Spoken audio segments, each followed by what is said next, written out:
My name's Brandon and this is Cartoon Network Video Game History, a show where I take a look back on all the video games based on Cartoon Network shows and retrospectively review them.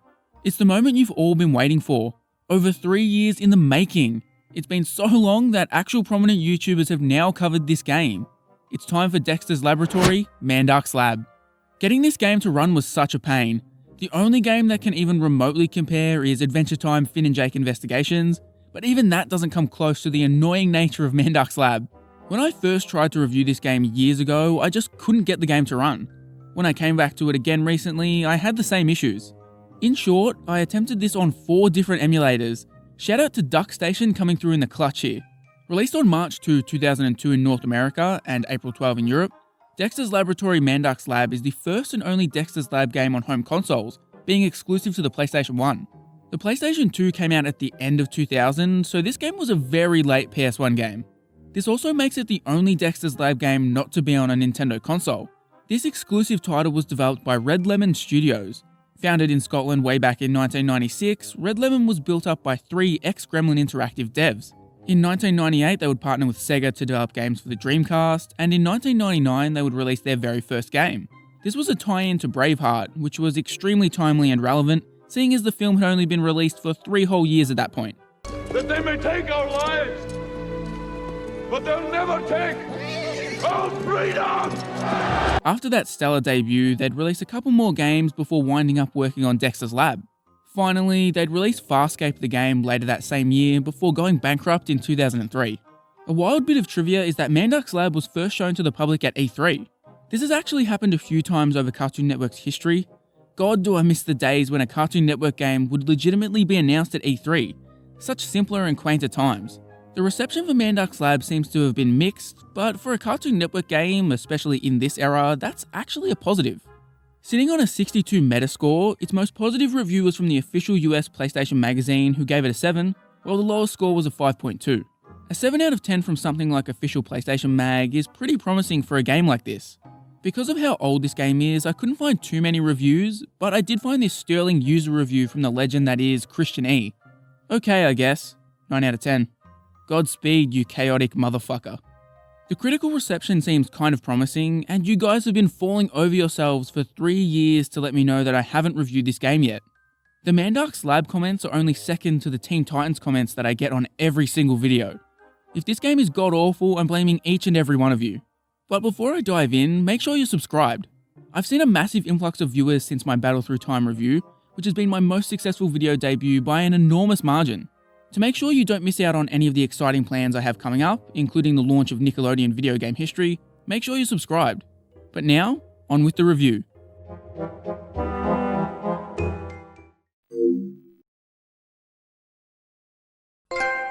What is this? Denied entry into my own laboratory? This cannot be!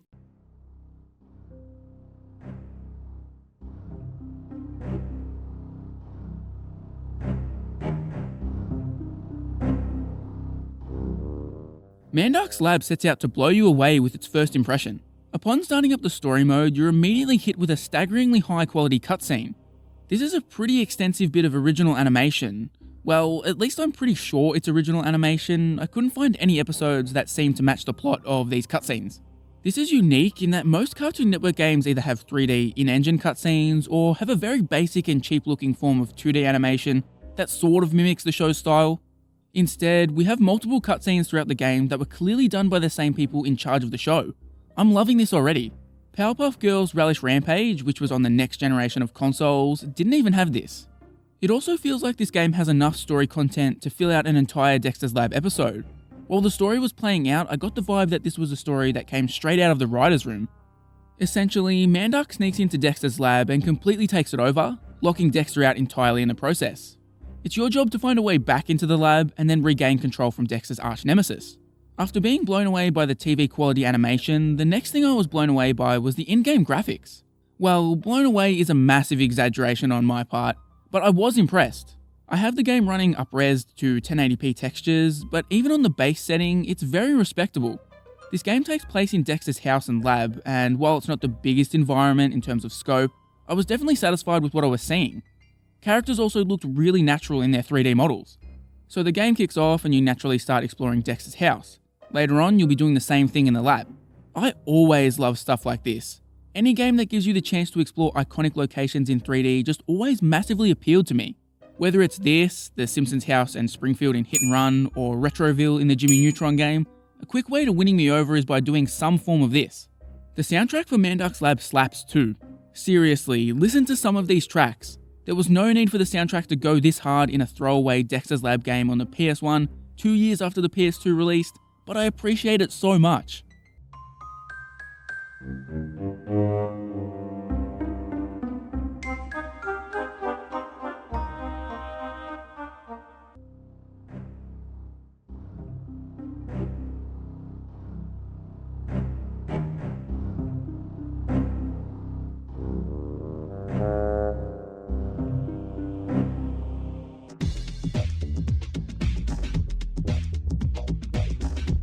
The one annoyance I had with the presentation and overall environment exploration was the grating sound made every time Dexter walks. This is too easy.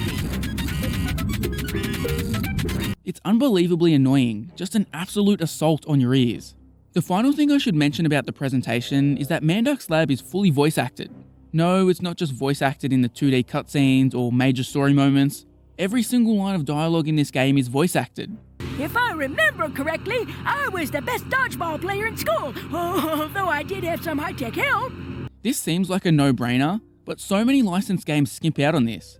Samurai Jack Battle Through Time came out a couple of weeks ago, and that didn't even have voice acting outside of cutscenes. It's almost nothing but positives at the moment, but what the heck are we actually doing in this game? Well, Mandark's Lab is a minigame collection. Camp Lazlo Leaky Lake Games and that Johnny Bravo game with the ridiculously long name had the same sort of idea, and they were both train wrecks. Here we'll have to play through 7 unique minigames to try and thwart Mandark's evil plans. First up is a dance-off with DD. This is a pretty standard rhythm game. If you've ever seen DDR, Parappa the Rapper, or Jungle Book Groove Party, you'll be familiar with what's happening here. My personal favourite obscure game in this genre was the American Idol Ps2 game. Like a virgin. With a little work you could be average, but nothing better. Button prompts will fly onto screen, and it's up to you to press them as they enter the circle in the middle at the right time. A running theme through a lot of the minigames here are that they have multiple rounds, with the goal being to reach a specific score to qualify for the next round. The more in time your button presses are, the more points you gain. As you go through the rounds here, the button combinations and speed get a little more difficult, but Red Lemon deliberately prevent it from ever getting genuinely hard or challenging. Firstly, these random screen-clearing rockets would shoot off periodically, and I have no idea what was activating them. I wasn't pressing anything other than the button prompts flying onto screen, so I think the game was just doing this automatically. This minigame also massively scales the difficulty to how you're performing. If you mess up, the game slows everything down to the point where it becomes insultingly easy. It's impossible to fail this unintentionally. The final stage of this game is actually quite fast-paced, but it feels like as soon as you miss one press, the game slows down and goes into baby mode. I would have enjoyed this way more if I was allowed to be challenged. And overall, there's no difficulty option in this game. This is begging out for a sliding scale of challenge, but instead you're stuck on a difficulty level that was obviously tuned for children. The only other notable thing here is that Dexter's mech suit finally makes its debut after being teased on Robot Rampage's cover. The second minigame you'll play is Cootie Call. Here you're tasked with destroying cooties by spraying them. It's an on-rails shooter that's very basic, but kind of fun I guess. You'll spray the germs with X, while you also have screen-clearing bombs that can be activated with Square. Both of these attacks are limited in their use. The regular spray has a meter that drains every time you use it, but it's refilled via a minigame in between rounds. It's a minigame inside of a minigame, minigameception. The screen-clearing move, on the other hand, is limited to just 3 uses total. Like I said, it's very basic, offers a bit of fun, but there's not much to talk about. I did find it funny that the music sort of just ran out during this though. I was sitting there in silence for a bit before the game booted the track up again.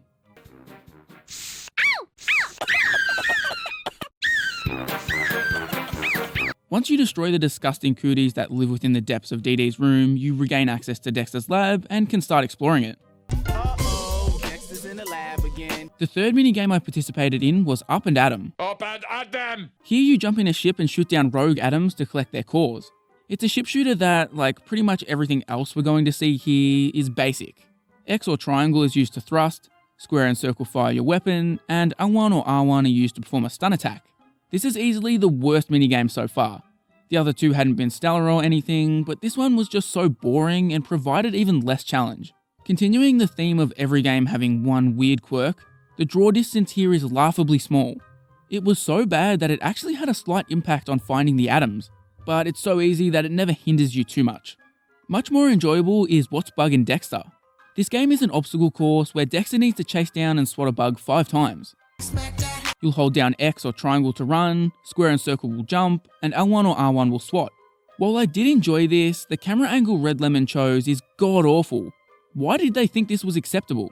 Once I sort of adjusted to this painful view, I had some fun, but the game is over as quickly as it starts. Unlike every other minigame so far, this one has just one round. As soon as you swat the bug 5 times, it ends. The track you run around is also quite short. If more content and time had been put into this, I would have been extremely satisfied. So you've completed another 2 minigames and we get some more story. This time it results in Dexter being turned into Old Man Dexter, complete with brand new model. I'd be lying if I said I didn't bust out a massive grin when seeing this happen. Seeing old Dexter hobble around was great. The next 2 minigames are all about Dexter's memories, and actually recreate episodes from the show. First, in Soapbox Derby, he remembers the time he raced against the mysterious driver D, which is a reference to the episode Mach 5. This is a kart racer, making this like the 5th time we've seen kart racing in Cartoon Network video game history. Controls are pretty standard, but where this is different is that you have a constantly recharging speed boost. There are no limits to how many times you can use this speed boost, with a very minor cooldown being the one thing preventing you from using it 100% of the time. That doesn't stop you from spamming it though. Doing this makes the whole minigame pointless. I never even saw my opponent during any of the 3 races you do, except for the moments where I overlapped them. You also really only get 2 unique tracks despite doing 3 races. Yeah, the 3rd track is slightly different to the first, but for all intents and purposes, they're the same except for the final bit at the end. And again, why have Red Lemon chosen this absurd angle? It is not fun to race like this. This could have been a really enjoyable experience. Heck, it's chronologically the first time kart racing combined with Cartoon Network. But it's so half-baked and filled with poor design choices that it's absolutely terrible. Still probably slightly better than Ben 10 Galactic Racing though. My main takeaway from this was that we totally should have got a proper Cartoon Network kart racer in this era the same way Nickelodeon did. The next memory-based minigame is Dexter Dodgeball, which is based on the Season 1 episode of the same name. This is another on-rails shooter with just a couple of unique distinctions compared to Cootie Call. This time ammo is unlimited and your enemies fight back by throwing dodgeballs at you. This doesn't actually affect you, you don't have a health bar or anything, but I guess it's a slight distraction. I probably would have found this game fine if Cootie Call wasn't already used. The rounds here are also way longer, which doesn't help at all. I think the best thing it has to offer is the smashable windows. I easily flew past the qualifying points total each time, so at the end of every round, I just smash windows for fun. And am I the only one that thought this enemy looked like the long-lost younger brother of Eddie from Ed, Edd n Eddy? After reliving those memories, Dexter changes back into his regular self, and it's time to square off against Mandark, who reveals he's rigged a bomb to explode. He's not blowing up Dexter's lab, no. Instead, he's blowing up a fish tank that will then soak the lab. Talk about an unnecessarily convoluted plan. The 7th minigame you play is just a rehash of the very first. Titled Molecular Mix-Off, it's just a dance minigame with a chemistry aesthetic. The game is significantly more challenging this time around, with buttons flying from all corners of the screen instead of raining down from the top, but the exact same difficulty mechanic is employed here. I really wish this game had difficulty settings. The 8th and final game is Sub-Zero Soccer. Remember the ice hockey minigame in Spyro 2? This is exactly that. Your goal is to score 5 goals against Mandark, utilising power-ups from the racing section to spice it up a little. This was genuinely fun, and while an ice hockey game is a kind of anticlimactic way to end things, I had the most fun right here. Once you slap in your 5th goal, Mandark admits defeat, and the game ends. Total runtime of 60 to 90 minutes. Gaming back in the day was brutal. Imagine as a kid getting your one sporadic game from your parents, and you beat it in a single sitting. There isn't a whole lot of extra content outside of the main story and its minigames either. The game has one type of collectible. In each area of the game you'll find 4 pieces of a blueprint. Once you gather them all, you're taken to a rotating puzzle that actually is pretty challenging, especially compared to the standard gameplay. There's no visual indication that these blueprint pieces are on the ground, so finding them is basically luck. But because the environments are so small, it's actually pretty easy. When you complete these puzzles, you unlock a bunch of really cool concept art in Dexter's vault.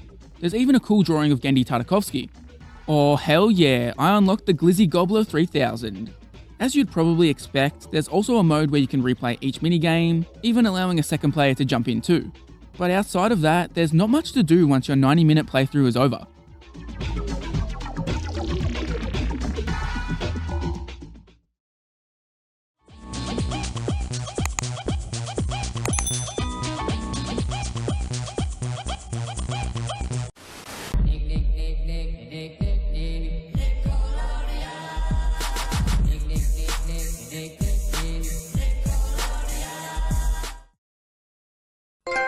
My laboratory will be submerged under a sea of salty water.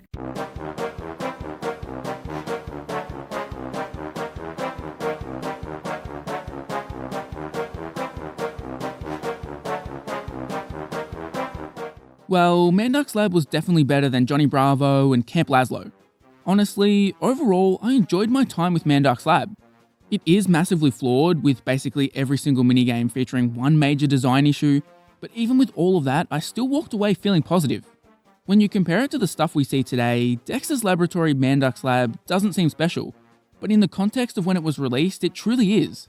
To this point in time, we had never seen this kind of production quality from a Cartoon Network game. The full voice acting and iconic environments from the show were a dream come true for fans. In its current state, the game needed a few tweaks to really reach its full potential. Personally, seeing as this game came out in 2002, I think it was a mistake to not take advantage of the PS2.